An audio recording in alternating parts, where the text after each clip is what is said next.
अमित जी, मोदी जी ने कहा कि उस वक्त के जो नेता थे उन्होंने राष्ट्र हित के ऊपर सत्ता को रखा।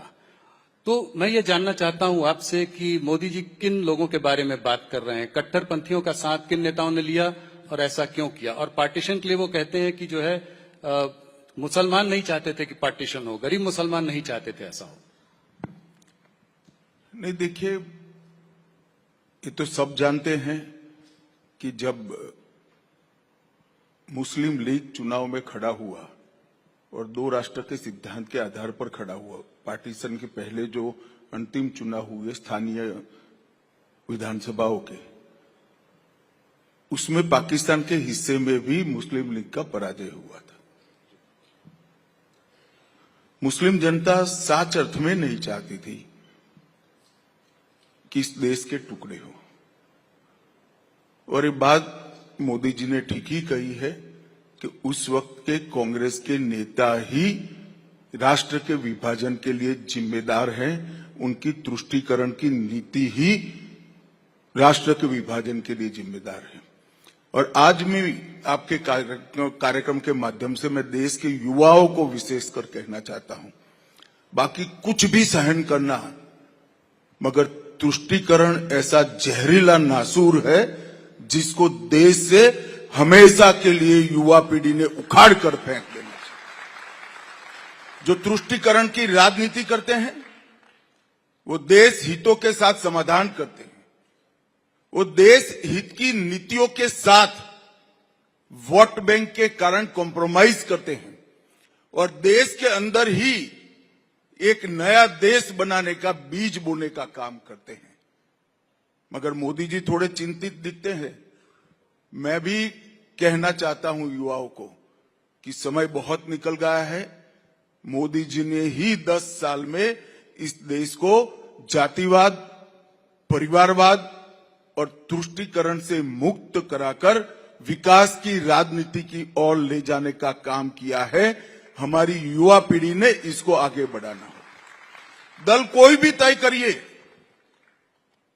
दल के अंदर युवाओं को समान मौके होने चाहिए।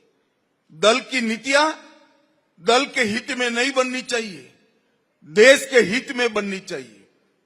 और दल जातिवाद, प्रांतवाद, भाषावाद से ऊपर उठकर देश की चिंता करने वाला दल होना चाहिए।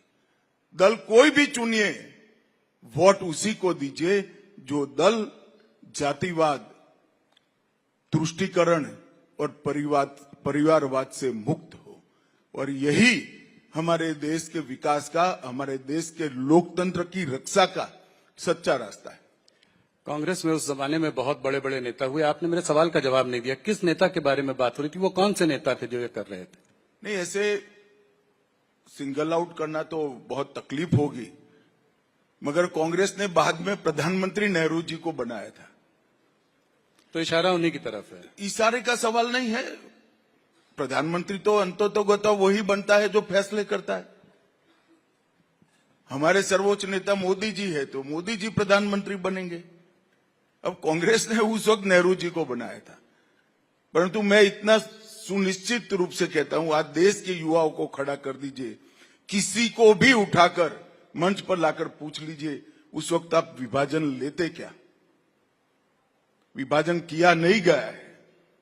कांग्रेस पार्टी के उस वक्त के नेताओं ने विभाजन को स्वीकार किया है, और ये मैं मानता हूं इससे बड़ा देश, इससे समझौता कोई हो नहीं सकता।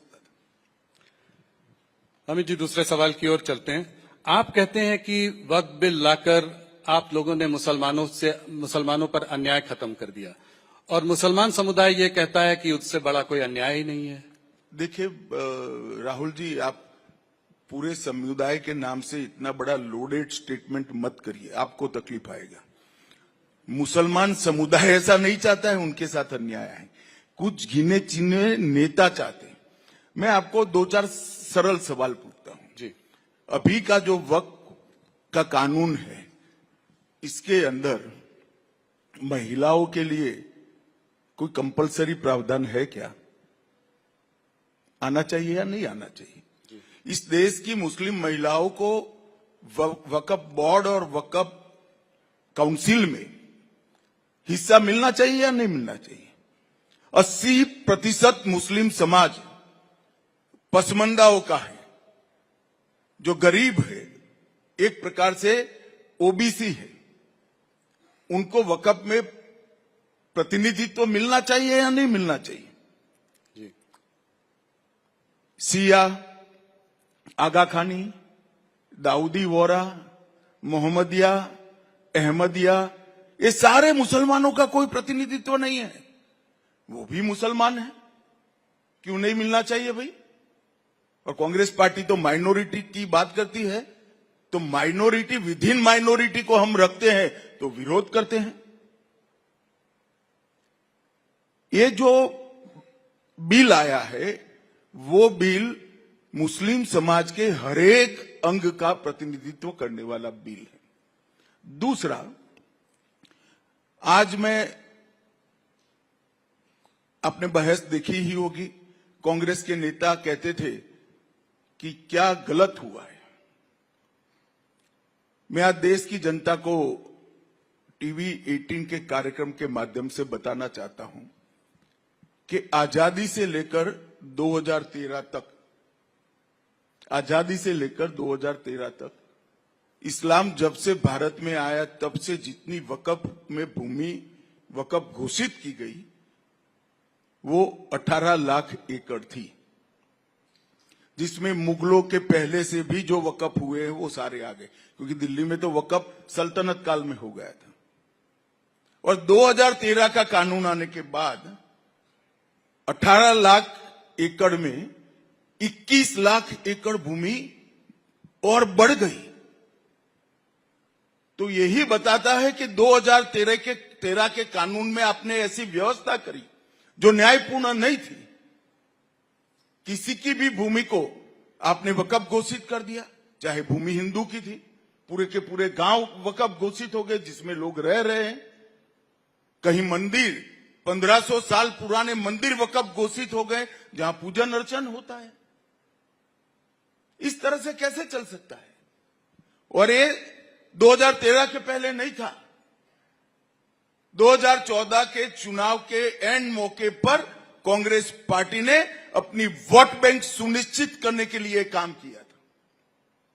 और मैं आपको कहना चाहता हूं, सारे मुसलमान भाई भी मुझे सुनते होंगे, ये 39 लाख एकड़ भूमि हुई है। इसमें से आर्गुमेंट करते कुछ तो कब्रिस्तान है, कुछ तो मस्जिद है, कुछ तो दरगाह है, ये सब मिल मिलाकर 5% से ज्यादा नहीं है। 39 लाख एकड़ की भूमि से राजस्व क्या मिलता है, आय क्या मिलती है? 123 करोड़ रुपया। रेलवे और सेना से बड़ी भूमि है भाई ये। तो ये आय कहां जा रही है? जो बैठ गए हैं वो भ्रष्टाचार करते हैं, क्योंकि ऑडिट की व्यवस्था ठीक नहीं है। हमने कानून के माध्यम से ऑडिट की व्यवस्था ठीक करी है, कानून के माध्यम से मुस्लिम समाज के हर तबके को इसके अंदर प्रतिनिधित्व दिया है। और उनका एक बहुत बड़ा आर्गुमेंट है कि हमारे धार्मिक मामलों में दखल देना। राहुल भाई, इससे बड़ा झूठ कोई हो नहीं सकता। वक्फ जो है वो वाकिफ बनाता है और मुतव्विल इसका मैनेजमेंट करता है। वक्फ बाकी सारे धर्मों के हिसाब से देखे तो ये ट्रस्ट है। ट्रस्ट तो उसी का होता है जो वो बनाता है, वक्फ उसी का होता है जो बनाते। इसमें कोई नॉन मुस्लिम रखने का प्रोविजन हमने नहीं किया है। पर 2 मेंबर वो तो आपने डाले हैं ना? वो वक्फ बोर्ड में डाले हैं और वक्फ काउंसिल में डाले हैं। वो कहते हैं टेम्पल ट्रस्ट में। सुनो ना भाई, टेम्पल ट्रस्ट है ना जी। टेम्पल ट्रस्ट में नहीं रख सकते, वक्फ में भी नहीं रख सकते। पर चैरिटी कमिश्नर हिंदू हो गए, कंपलसरी है क्या? वो सिख भी हो सकता है, मुसलमान भी हो सकता है, क्रिश्चियन भी हो सकता है। टेम्पल ट्रस्ट में नहीं रखना चाहिए, मैं भी मानता हूं, वक्फ में भी नहीं रख रहे हैं। जैसे ट्रस्ट होता है, इसका मैनेजमेंट अगर रिलीजियस ट्रस्ट है तो हिंदुओं के हाथ में होना चाहिए। वक्फ अगर अल्लाह के नाम पर दान दी गई संपत्ति है तो मुस्लिमों के हाथ में होना चाहिए। मगर ट्रस्ट चैरिटी के कानून के हिसाब से बरोबर चल रहा है नहीं चल रहा है, इसकी देखरेख ये तो व्यवस्थात्मक काम है, इसमें धर्म कहां से आता है? फिर भी हमने तो 22 में 2 रखे हैं भाई, 14 में 2 रखे हैं। और एक बात मुझे बताओ, जो मैंने पहले कहा पूरे के गांव कर दिए वक़्फ, कोई मंदिर भी कर दिए, तो संपत्ति का डिस्प्यूट नॉन हिंदू का भी है या नहीं है? जी हुआ या नहीं हुआ? जी। तो वो पार्टी है या नहीं है? 2 हिंदू इसका पक्ष न्यूट्रलिटी से देखेंगे तो क्या बिगड़ जाएगा? क्या इस देश में हिंदुओं को इतना भी अधिकार नहीं है भाई? ये बिल्कुल खोखली बात है जो कांग्रेस ने फिर से उनके समाप्त होते हुए अस्तित्व को आधार देने के लिए अपीसमेंट की पॉलिसी। और अगर इतना ही था तो प्रियंका जी तो वोट डालने भी नहीं आई, राहुल जी ने भाषण भी नहीं कराया। अगर आपकी पार्टी की प्रमुख पॉलिसी है तो पार्लियामेंट से बड़ा मंच क्या हो सकता है? लोकतंत्र में सबसे बड़ी पंचायत है। राहुल जी वहां बोले ही नहीं। इनकी पार्टी को 50% समय दिया था हमने, 50%, और कहते हैं हमें बोलने नहीं देते। भाई आपकी पार्टी के वक्ता तो आप तय करोगे, आप बोले ही नहीं। अब हम क्या कर सकते हैं? अब चिल्लाएंगे रोड पर, हमें बोलने नहीं देते, हमें बोलने नहीं देते। उनकी पार्टी को जो टाइम दिया है उसमें पूरा टाइम राहुल गांधी बोल सकते थे। ना उनकी पार्टी चाहती है ना वो चाहती है।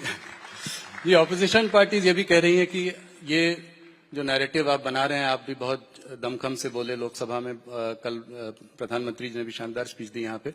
वो कह रहे हैं ये पासमंदा मुसलमानों और महिलाओं को, गरीब मुसलमानों को अपनी तरफ वो करने का एक तरीका है, एक वोट बैंक को उनका वो करना।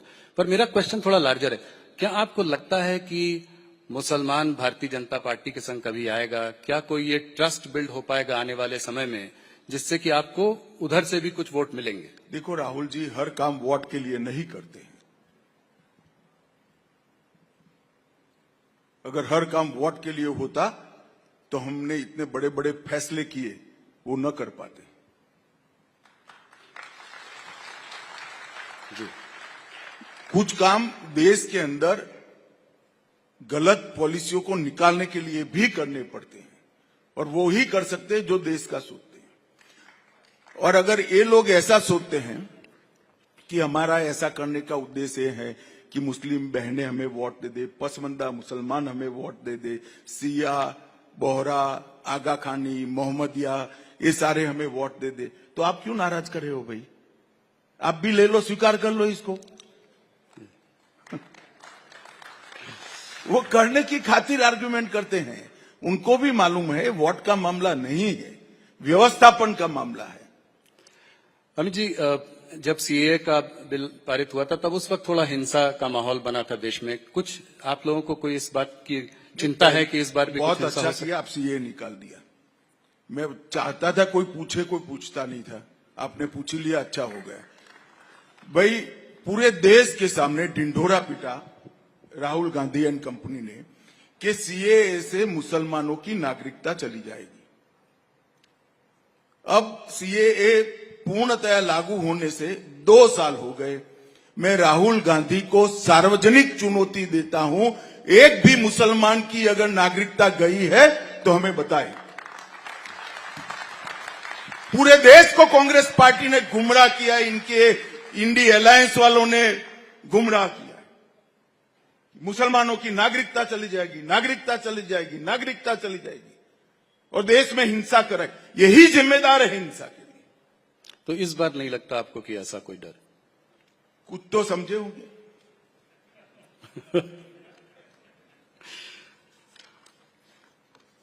अमित जी, थोड़ा दूसरे सब्जेक्ट डिलिमिटेशन की ओर बढ़ते हैं। ये मुद्दा भी बहुत गर्म रहा है पिछले कुछ महीनों में। तो डिलिमिटेशन से क्या आप आज ये आश्वासन साउथ सदर्न स्टेट्स को दे सकते हैं कि डिलिमिटेशन से उनकी सीटों पे कोई कमी नहीं आएगी प्रोपोर्शनेटली? देखो, मेरे कोरे आश्वासन से शायद साउथ के हमारे भारतीय है वो नहीं समझ पाएंगे। मैं थोड़ा कहना चाहता हूं। जरूर। हिमाचल में कांग्रेस की सरकार है, जी वहां डिलिमिटेशन के लिए कुछ हो रहा है? जरा बोलो ना भाई। हाँ, जी जी नहीं हो रहा है। नहीं कई जगह इंडिया अलायंस की सरकार है, वहां डिलिमिटेशन के लिए कुछ हो रहा है?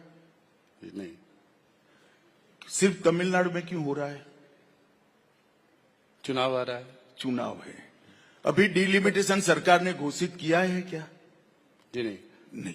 एक सेकंड। हाँ जी जी डिलिमिटेशन एक्ट हमने बनाया है क्या?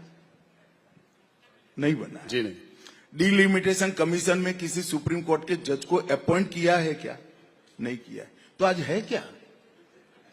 क्योंकि रैंपड करप्शन कर कर तमिलनाडु की जनता आपके खिलाफ हो गई है, इसको ढकने के लिए ये मुद्दा आज उठा रहे हो। आज बुरहत क्या है डिलिमिटेशन लाने का? मगर आपने कहा है, मैं स्पष्टता कर ही देता हूं, दक्षिण के किसी भी राज्य ने, किसी भी मतदाता ने, किसी भी पॉलिटिकल पार्टी ने चिंता करने की जरूरत नहीं है। भारतीय जनता पार्टी का वादा है कि किसी को अन्याय नहीं होगा, आपकी प्रोरेटा सीटें बनी रहेंगी। तो मतलब अगर 7.5 सीटें होंगी तो प्रोरेटा के हिसाब से उनकी जो बनती है 180 मैंने वोट कह ही दिया भैया, हाँ, जी। पहले भी कह चुका हूं, जी। मगर ये सुनना ही नहीं चाहते हैं।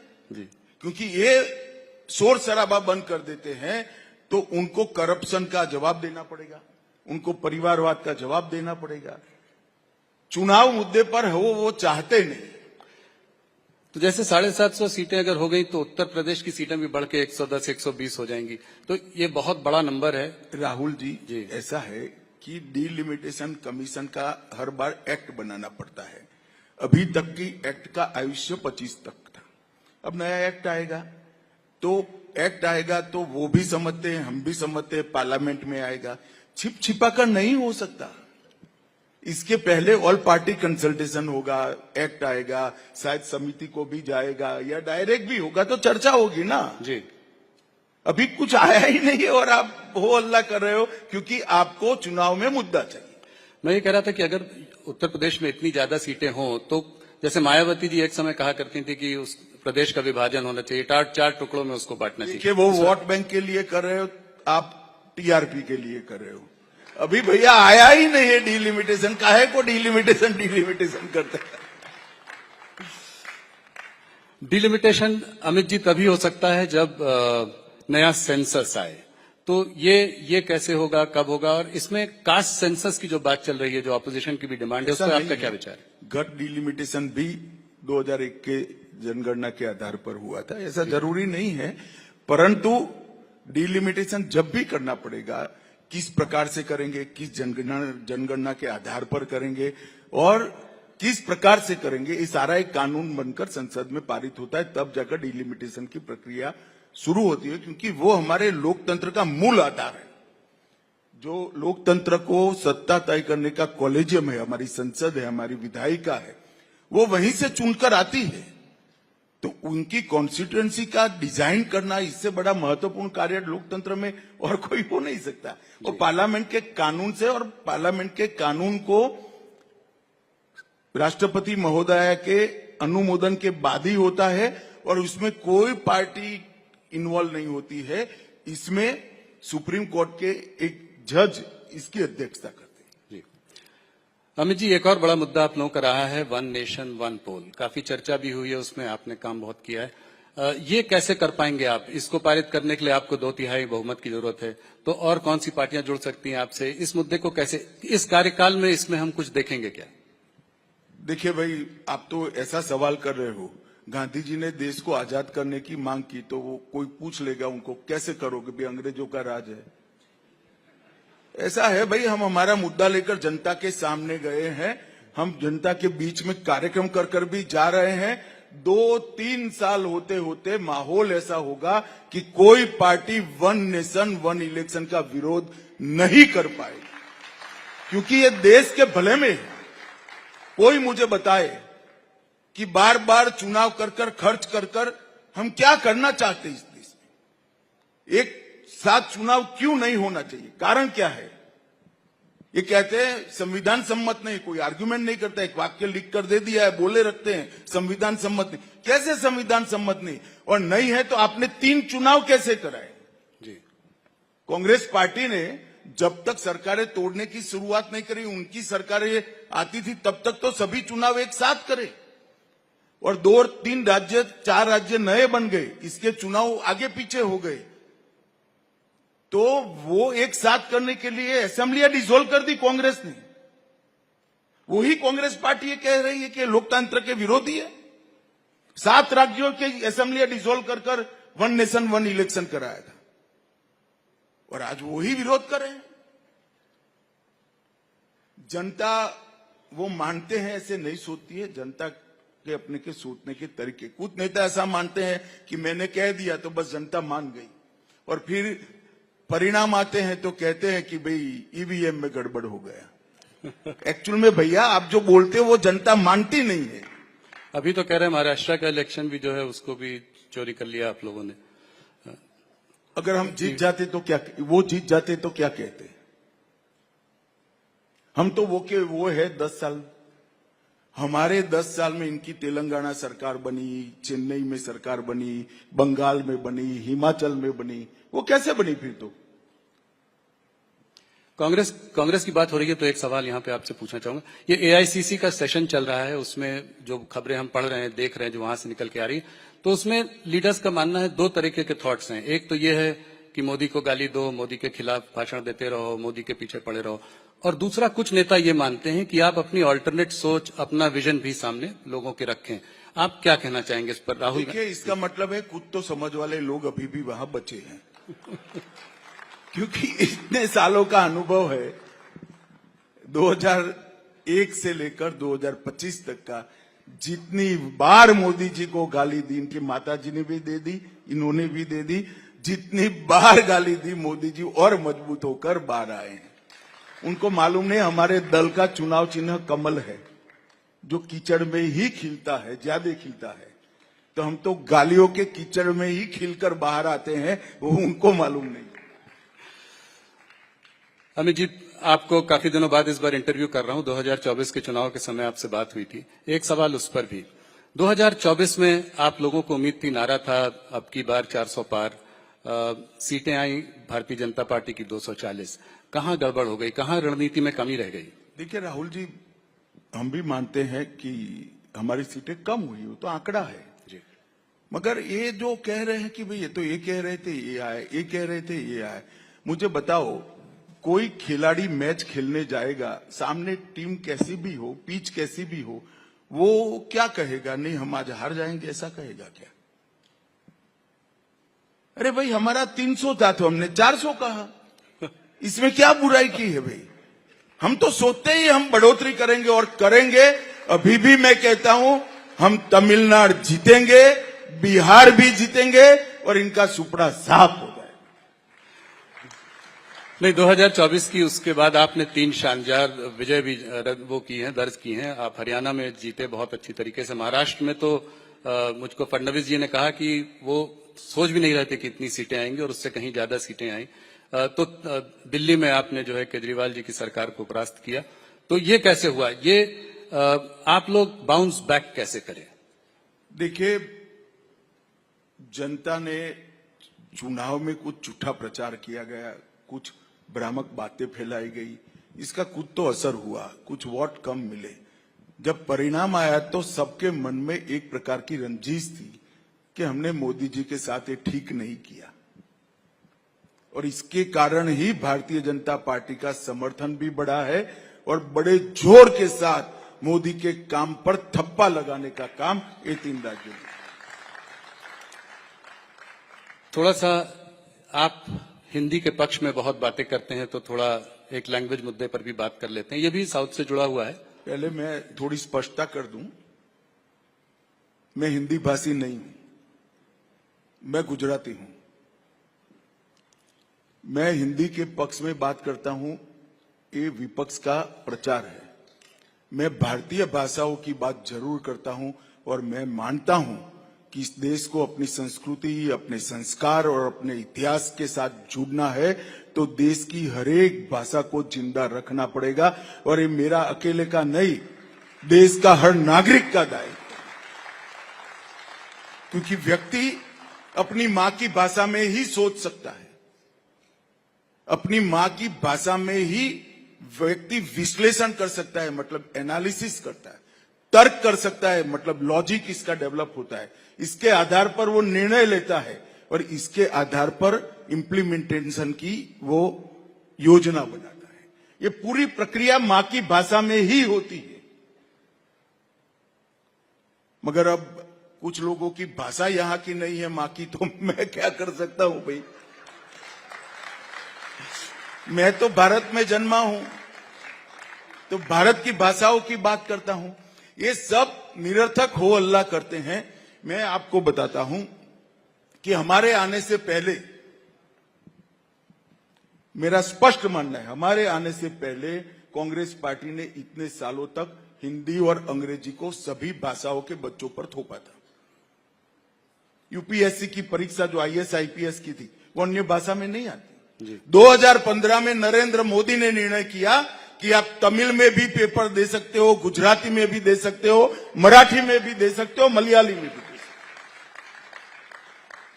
हो। 2020 तक सीएपीएफ की जो भर्ती होती है, इनका पेपर सिर्फ हिंदी और अंग्रेजी में लिखा जाता था, आज 13 भाषाओं में लिखा जाता है।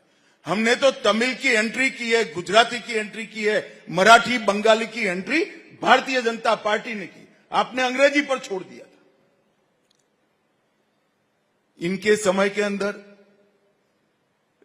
लोकल स्टेशनों पर लोकल भाषा में अनाउंसमेंट भी नहीं होते थे, वो भी हमने किए।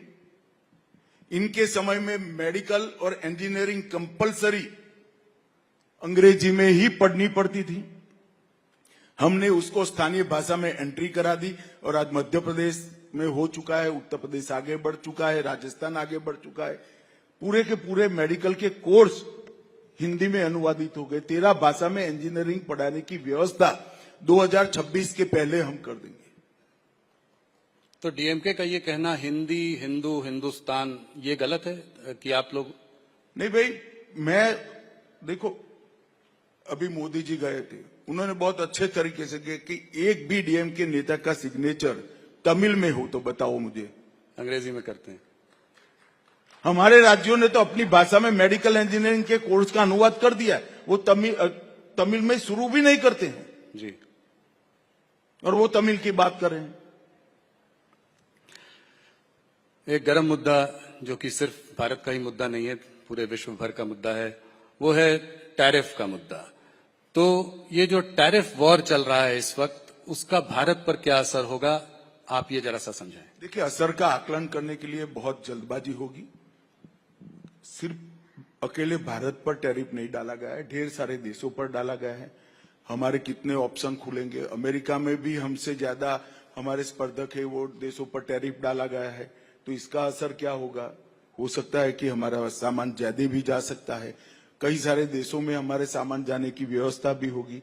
बहुत कॉम्प्लेक्स मसला है, इसमें इतनी जल्दबाजी में इसका असर का आकलन किसी को नहीं करना चाहिए। पैनिक एक जो आ रहा है, आपको लगता है कि भारत में कोई ऐसा पैनिक का कोई वो? नहीं, मुझे लगता है कि देश की जनता ऐसे पैनिक में कभी आती नहीं है। ये थोड़ा मीडियाबाजी होती है तो असर तो होता है, असर नहीं होता है ऐसा नहीं, मगर धीरे धीरे संभल जाएगा। अमित जी, सब लोग जानना चाहते हैं, मेरे कुछ कॉलीग्स ने भी बोला है कि आपसे जरूर पूछूं कि भारतीय जनता पार्टी का अगला अध्यक्ष कौन होगा। बहुत दिनों से चर्चा चल रही है, सुर्खियों में भी है, मगर कोई नाम निकल कर नहीं आ रहा है। अभी तक तय नहीं हुआ है। बिल्कुल तय नहीं हुआ, तो कितना समय लगेगा? आपकी मुस्कुराहट से मुझे लग रहा है कि कुछ नहीं बता रहे, नहीं कुछ हुआ छुपा रहे हैं। भाई, 13 करोड़ के मेंबरशिप की पार्टी का अध्यक्ष छिपा नहीं रह सकता ना, तय होगा उसी दिन सार्वजनिक हो जाएगा। वो पर्चा भरेंगे तो तुरंत ही नाम घोषित हो जाएगा। तो समय क्यों लग रहा है अभी तक? तो जी, समय लग रहा है। जी,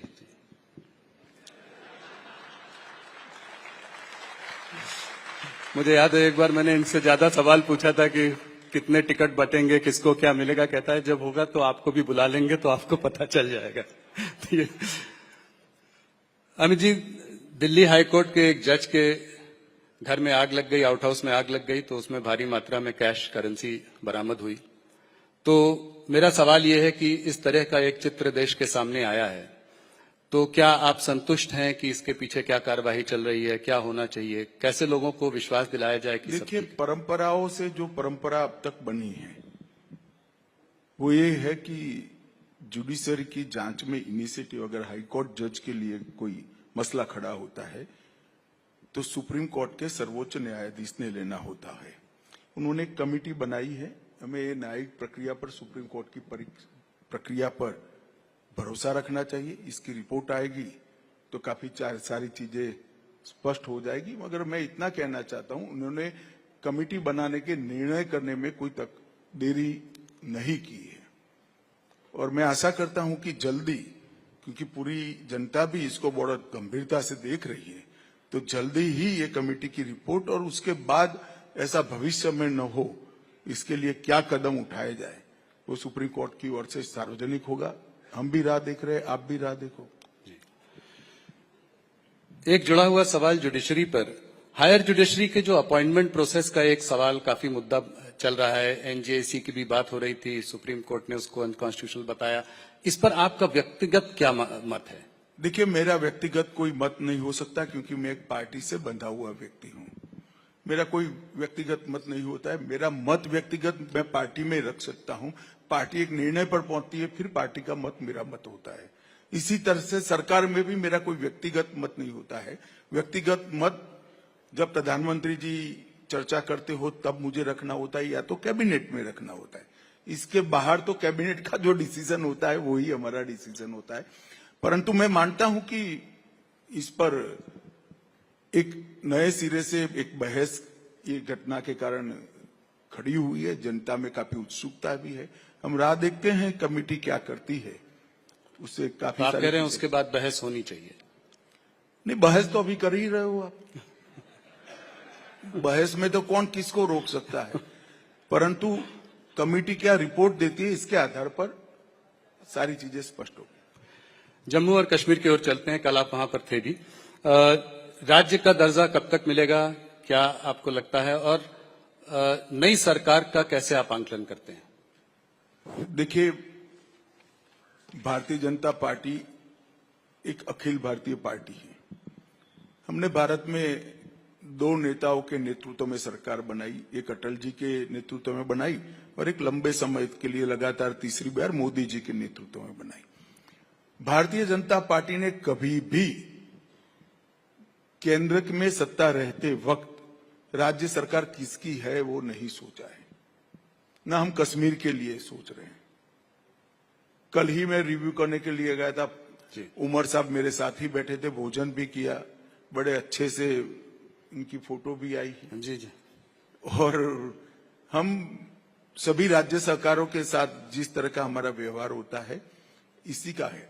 परंतु सुरक्षा और अलगाववाद, इस पर हमारा स्टैंड फर्म है। इसमें कोई कॉम्प्रोमाइज ना हम करेंगे ना किसी को करने देंगे। अभी कठुआ क्षेत्र में कुछ घुसपैठी की घटना जरा सा सामने आई है। इसमें कुछ आपको लगता है ये पाकिस्तान स्पॉन्सर टेररिज्म टाइप के कुछ? नहीं, घुसपैठ तो पाकिस्तान के अलावा रसिया से कैसे हो सकता है? वहीं से हो सकता है और ये तो सालों से कर रहे हैं। मगर देश के जवान बहुत मुस्तैद है, देश की सरकार भी मुस्तैद है।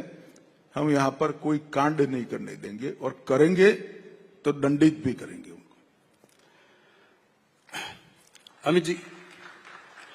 अमित जी थोड़ा इलीगल माइग्रेशन की ओर चलते हैं। ये मुद्दा जो है आपने भी कई बार उठाया है, खासकर बांग्लादेश में जहां तख्ता पलट होने के बाद से ये बढ़ा है। तो इस पर क्या कदम उठाएंगे कि ऐसा ना हो? इसको हम कैसे टैकल करेंगे? देखिए, सबसे पहले तो मैं इसके लिए बंगाल की जनता को विनती करना चाहता हूं, आने वाले चुनाव में भारतीय जनता पार्टी की सरकार बना दीजिए, ये समस्या वहीं से समाप्त हो जाए। इसलिए क्योंकि ममता जी हम पर आरोप लगाती हैं कि भाई बीएसएफ बॉर्डर को देख रही है और आप कैसे घुसपैठ हो रही है, और बंगाल से दिल्ली तक, बंगाल से जम्मू तक कैसे पहुंच जाते, भारत सरकार क्या कर रही है? पूरे देश को मालूम है कि बॉर्डर पर फेंसिंग करने के बाद भी लगभग 250 किलोमीटर बॉर्डर ऐसी है जहां फेंसिंग हो ही नहीं सकती।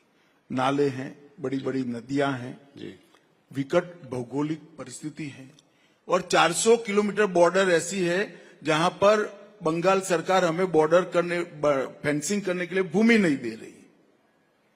अब जिस बॉर्डर में 600 किलोमीटर खुला रह जाए, वहां घुसपैठ का रोकना बहुत दिक्कत होता है। मूसलाधार बारिश में, ठंड में, गर्मी में नदियों के नाले खुले हैं, वहीं से आते हैं, न जाने घने जंगलों से। परंतु मैं एक छोटा सा सवाल देश की जनता के सामने, सवाल और स्पष्टता दोनों रखता हूं। वो आग तो गए देश में, चाहे रोहिंग्या हो चाहे बांग्लादेशी हो, उनका वोटर कार्ड कहां बन रहा है, जिसको लेकर वो पूरे देश भर में उत्तराखंड तक और कश्मीर तक ट्रैवल करते हैं। वो सारा वोटर कार्ड बंगाल के 24 परगना जिले से ही बनता है। हजारों पकड़े गए बांग्लादेशियों के पास से जो दस्तावेज मिलता है, जिला भी नहीं बदलते, इतना बेखौफ हो गए। सभी के फर्जी वोटर कार्ड, फर्जी आधार कार्ड, वो 24 परगना जिले के। और अब मैं ममता जी को पूछना चाहता हूं, किसकी जिम्मेदारी है? कोई विदेश से आता है, घुस गया, चलिए, इसकी जिम्मेदारी जनता तय करेगी। मगर घुसकर गांव में आया, क्या पटवारी को मालूम नहीं पड़ेगा कि गांव में 25 लोग नए आ गए हैं? क्या पुलिस वाले को मालूम नहीं पड़ेगा? कौन इनका आधार कार्ड बना रहा है, कौन उसका वोटर कार्ड? और वो कहती है आधार कार्ड भारत सरकार की एजेंसी अंततोगत्वा कलेक्टर होता है, जो आपके अधीन है। इलेक्शन कमीशन की भी एजेंसी तो कलेक्टर ही होता है, जो आपके अधीन है। परंतु ये सब इंडिया अलायंस की पार्टियों को उसमें अपना वोट बैंक दिखाई पड़ता है। तो इसका समाधान अब आसाम से क्यों बंद हो गया? जी, देखो भाई, समाधान तो हम जरूर ढूंढेंगे, मगर मैं तो इस मंच का उपयोग कर बंगाल की जनता को कहता हूं, इसका एक सरल समाधान है। इस बार कमल फूल की सरकार बना दीजिए, अपने आप समाधान आ जाएगा। क्या लगता है अगले चुनाव में भारतीय जनता पार्टी की सरकार बनेगी? पिछली बार भी बहुत वो था, पर आप लोग सरकार नहीं बना पाए, और लोकसभा के चुनाव में भी धक्का लगा है आपको वहां। देखो भाई, ऐसा है, हमारे 4 मेंबर थे। मैं मीडिया का रुख, जिसमें आप भी आ जाते हो, वो समझाता हूं। हमारे 4 मेंबर थे, 4 से 77 हुए, हमें झटका लगा। जिस कांग्रेस पार्टी ने 23, सुनो ना यार, जिस कांग्रेस पार्टी ने 27 साल राज करा, ये 0 हो गए, उनको झटका नहीं लगा है। जिस कम्युनिस्ट पार्टी ने 27 साल राज करा, वो भी 0 हो गए, झटका नहीं लगा है। भाई 4 से हम 77 पहुंचे एक चुनाव में, तो 77 से कितना होता है, जरा गुणाकार करो। सरकार बनती है, और कई सरकार हमने बनाई है। नहीं, 77 तो बहुत बड़ी आपकी वो थी, बहुत अच्छा प्रदर्शन रहा था। मैं ये कह रहा था कि अगला चुनाव को अगर देखें तो इस बार के लोकसभा चुनाव में ज्यादा अपेक्षा थी, कम सीटें आई। स्वाभाविक रूप से कम हुई है, मगर हमने इसके बाद में काफी हमारे संगठन का विस्तार भी किया है, सदस्यता भी की है, ड्राई एरिया में भी सदस्यता करी है, हमारे फुल टाइमर भी निकले हैं, और हम इसको अच्छे से देख रहे हैं। बंगाल केवल भारतीय जनता पार्टी के लिए जीतना जरूरी नहीं है, भारतीय जनता पार्टी के लिए जीतना तो जरूरी ही है, परंतु बंगाल देश के लिए भी भाजपा या तो कोई भी राष्ट्रवादी दल जीते, ये बहुत जरूरी है। इसलिए हम बंगाल के पीछे। अभी 25,000 जो अनलमेंट हुआ है सुप्रीम कोर्ट का डिसीजन, उसके खिलाफ भी ममता जी खड़ी हैं, कह रही हैं कि किसी की नौकरी नहीं जाएगी, मैं देखती हूं कौन क्या करता है। चलिए, अब वो तो कुछ भी कह सकते, मैं ऐसा नहीं बोल सकता कि सुप्रीम कोर्ट के फैसले को मैं नहीं मानूंगा, वरना आप लोग मेरे थोड़े से जो बाल बचे हैं वो भी नोच लोगे भैया। मोहम्मद यूनुस जी का कहना है कि बांग्लादेश के इस संदर्भ में एक सवाल और कि जो वहां के इंटरिम लीडर हैं कि नॉर्थ ईस्ट स्टेट जो है वो लैंडलॉक्ड स्टेट्स हैं और चाइना को जो है जो भी कुछ करना है वो बांग्लादेश के थ्रू जो है वो मार्केट एक्सेस है, चारों तरफ सी का वो है। इसको आप कैसे देखते हैं, इनके स्टेटमेंट को कैसे देखते हैं? देखिए, मैं इतना ही कहना चाहता हूं कि नरेंद्र मोदी की सरकार है। भारत की 1 इंच जमीन पर हम किसी को आंख नहीं डालने देंगे, एंट्री का तो सवाल ही नहीं।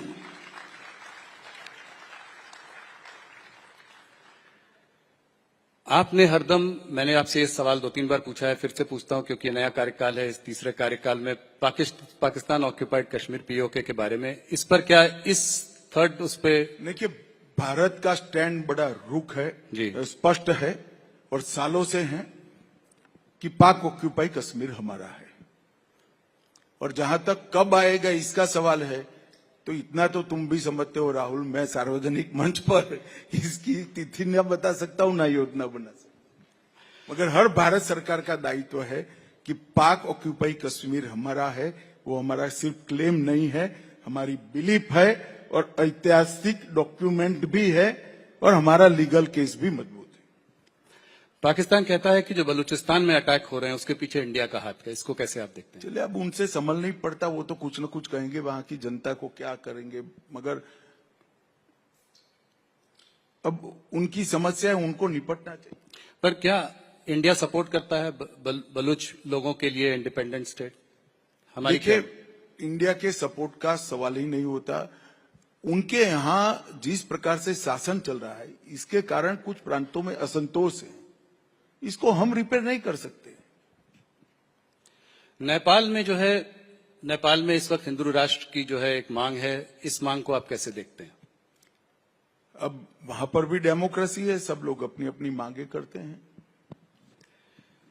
चाइना का स्टैंड जो है इधर कुछ सॉफन होता हुआ आपको दिख रहा है, हम लोग देख रहे हैं कि बातचीत बढ़ रही है। क्या चाइना से इन्वेस्टमेंट्स आने की कोई उम्मीद है? देखो, मैं मीडिया का आदमी नहीं हूं जी।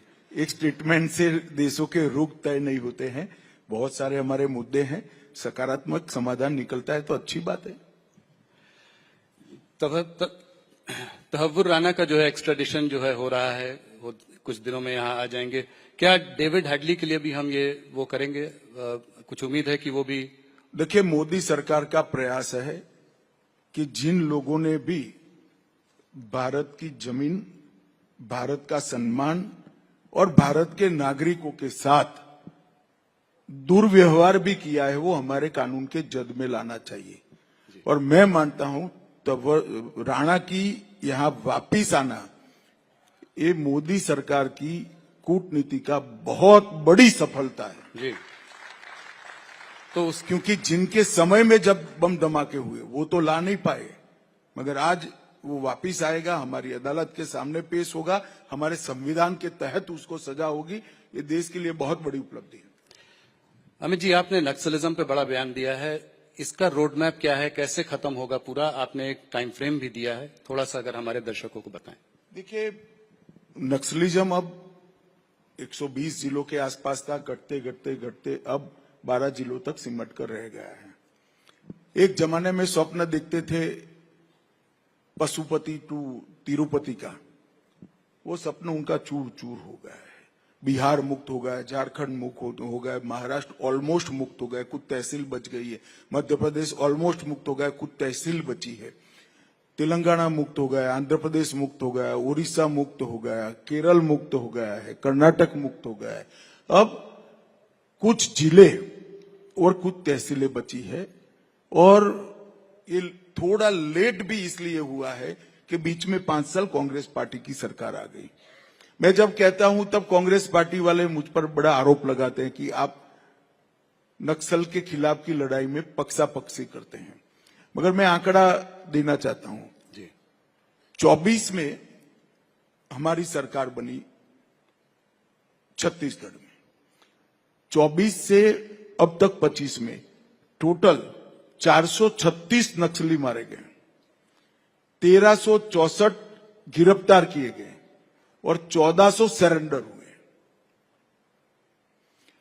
15 साल का टोटल ये नहीं है। छत्तीसगढ़ में हमने सुरक्षा वैक्यूम को समाप्त कर दिया है। विगत 5 सालों में लगभग 380 कैंप बनाए हैं और सीआरपीएफ के जवान, आईटीबीपी के जवान, बीएसएफ के जवान और छत्तीसगढ़ पुलिस घने जंगलों में एक प्रकार से इसके लिए शब्द उपयोग करना है तो घोर तपस्या कर इनके पीछे लगे हैं और उनके उन्मूलन में लगे हैं। फिर भी मैं तो आज के कार्यक्रम से माध्यम से कहना चाहता हूं, कई लोगों ने सरेंडर किया है, जिनके हाथ में हथियार डाले, मेन स्ट्रीम में आए और अपना जीवन अच्छे से बिताए। उत्तर पूर्व में भी 10,000 लोगों ने सरेंडर किया है, 20 समझौते हमने किए हैं और उत्तर पूर्व में कमोबेश टेररिज्म समाप्त हो चुका है। परंतु एक बात निश्चित है कि 31 मार्च 2026 इस देश में नक्सल हिंसा पाश बन जाएगी। ये हमारी सरकार का बहुत फर्म निर्णय है कि हम नक्सल से मुक्त भारत बनाएं। मतलब 1 साल में। अमित जी, भारत के अंदर खालिस्तान की एक्टिविटीज कुछ बढ़ रही हैं क्या? आपका क्या वो है? और पंजाब की सरकार जो है वो कितनी सक्षम है इसको कंट्रोल करने में आप लोगों के साथ मिलकर? देखिए, पंजाब सरकार की प्राथमिक जिम्मेदारी है जी, मगर भारत सरकार की भी जिम्मेदारी है। कोई भी किसी भी नाम से अगर देश को तोड़ने की बात करता है तो हम जरा भी सहन नहीं कर सकते और उसको बिल्कुल सख्ती के साथ दबाने का काम भारतीय जनता पार्टी की सरकार करेगी। पंजाब में क्या लगता है आपको, अगले चुनाव में भारतीय जनता पार्टी का क्या रोल, क्या भूमिका रहेगी? क्या आप अकाली दल के साथ लड़ेंगे? ऐसा कहते हैं कि सृष्टि की रचना ब्रह्मा जी ने करी है, पंजाब के अगले चुनाव का आकलन तो ब्रह्मा जी भी नहीं कर पाएंगे भैया। ऐसा मैच होकर पड़ा है।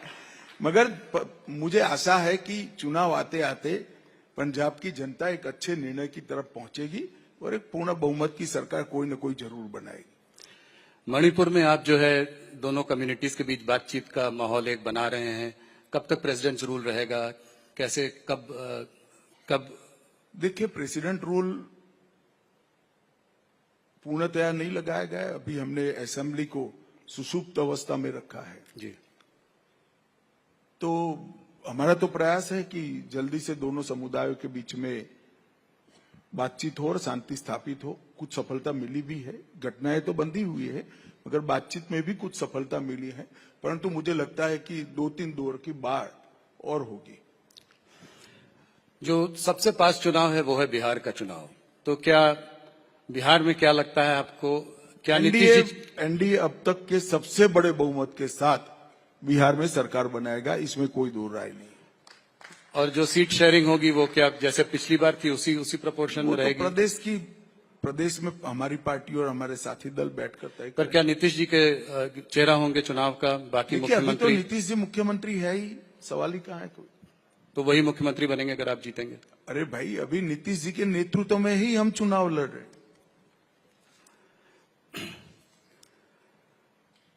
कुछ पर्सनल सवाल आपसे पूछना चाहूंगा। हर बार 2-3 पूछता हूं, पर इस बार भी कोशिश। पूछकर क्या करोगे? कुछ निकलेगा नहीं यार। मैं फिर भी कोशिश करता हूं। मैंने सुना है कि आपका जब जन्म हुआ था तो आपका शरद पूनम के दिन जन्म हुआ था, तो बहुत दिनों तक आपको पूनम भाई के नाम से भी लोग जानते हैं और आपके नामकरण में बहुत देरी भी हुई थी। इसकी क्या वजह थी, कुछ बताइए। नहीं, मेरी बुआ ने मन्नत मानी थी कि 5 साल का होऊंगा तब नाम तय किया जाएगा। चूंकि मैं पूनम के दिन जन्मा था तो सब पूनम कहते थे। इसमें कोई बड़ा रहस्य नहीं है भाई, हर एक बच्चे के साथ गांव में होता है। एक कहानी जो मैंने आपसे भी सुनी है थोड़ी बहुत, कि जब आप 11 वर्ष के थे तो आपको आपके घर वाले चाहते थे कि आप यूएस चले जाएं, तो आप घर छोड़कर भाग गए। छोड़ो, मैं भारत छोड़कर कहीं नहीं जाने वाला, यहीं रहूंगा, यहीं लड़ूंगा और यहीं जीऊंगा। अगले साल मोदी जी के गवर्नेंस में करीब 25 साल पूरे हो जाएंगे और आपने उनके संग बहुत क्लोजली बहुत समय तक काम किया है। इस केमिस्ट्री के बारे में कुछ बताएं, किस तरीके से ये जोड़ी इतने साल से साथ में काम कर रही है? आप एक दूसरे को कैसे कॉम्प्लीमेंट करते हैं? देखिए,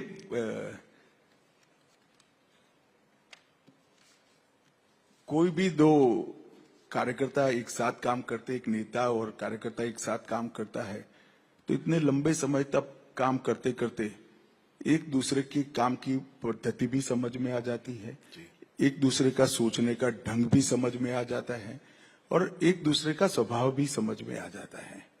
अंततोगत्वा तो चाहे मोदी जी हो चाहे मैं हूं, हमें हमारी आइडियोलॉजी के अनुरूप काम करना है। तो हमारी आइडियोलॉजी है, वो हमारी गाइडलाइन है, इसीलिए कभी मतभेद पैदा नहीं होते हैं। वो भी आइडियोलॉजी के लिए, देश के लिए, संविधान के लिए सोचते हैं, मैं भी आइडियोलॉजी के लिए, देश के लिए और संविधान के लिए सोचता हूं। तो मतभेद होने का कोई सवाल ही पैदा नहीं होता। जहां एक दूसरे को कंट्रीब्यूट करने का सवाल है, इसमें जरूर एक दूसरे को कंट्रीब्यूट कर रहे हैं, मगर अलग प्रकार से। मैं मोदी जी जो लक्ष्य तय करते हैं, इसका पूरा करने के लिए मेरे साथियों को साथ में रखकर पूरा प्रयास करता हूं। ये मेरे कंट्रीब्यूशन का तरीका है। मोदी जी हमारे नेता है, हम सब कार्यकर्ता जो इनके साथ तैयार हुए, इनके नीचे काम कर रहे हैं, वो सभी के छोटी गलतियां हैं, उनको मोदी जी माफ कर सुधारते हैं। तो हमें भी वो कंट्रीब्यूट करते हैं एक तरफ से कंप्लीट बनाने में। तो इस तरह से एक दूसरे का कंट्रीब्यूशन हो ही जाता है। परंतु ये उदाहरण जो आप दे रहे हो नरेंद्र मोदी और अमित शाह का, ऐसे नरेंद्र मोदी के साथ जुड़े हुए इस देश में हजारों कार्यकर्ता है, जिनमें कार्यकर्ता बनाने से लेकर उसको बड़ा सोचने तक, तरीके से सोचने तक की पूरी प्रक्रिया नरेंद्र मोदी जी ने की है, हमारे कई नेताओं ने की है। और ये बहुत बड़ी बात है। और इसी के कारण हम चुनाव अनेक हारे, मगर हमारी पार्टी कभी टूटी नहीं जी। चुनाव हारे, हम साफ नहीं हो गए। यूपी में कांग्रेस चुनाव हारी, साफ हो गई। बिहार में चुनाव हारी, साफ हो गई। हम साफ नहीं होते, इसी का कारण है कि हमारे कार्यकर्ता आइडियोलॉजी के लिए काम करते हैं, देश के लिए काम करते हैं, देश के संविधान के लिए काम करते हैं। अमित जी, एक आखिरी सवाल। अगर एक दिन मान लीजिए आपको बिल्कुल फुर्सत हो, कुछ भी करने को ना हो, कोई मीटिंग ना हो, आपके पास पूरा समय हो अपने लिए, तो आप क्या करेंगे उस दिन? मेरे पास 8000 पुस्तकें हैं, काफी सारे पढ़ने का बाकी है, और मुझे शास्त्रीय संगीत का भी बहुत शौक है, जिसको मैं समय नहीं देना पड़ता। पुस्तक तो जरूर पढ़ूंगा और संगीत सुनते सुनते पढ़ूंगा। अमित जी, आज आप हमारे संग जुड़े, आपने हमारे सारे प्रश्नों का उत्तर दिया। आपका राइजिंग भारत मंच पे आने के लिए बहुत बहुत धन्यवाद। You can be a little more generous with your applause. He's been so candid, forthright in his answers. Amit ji, thank you so much.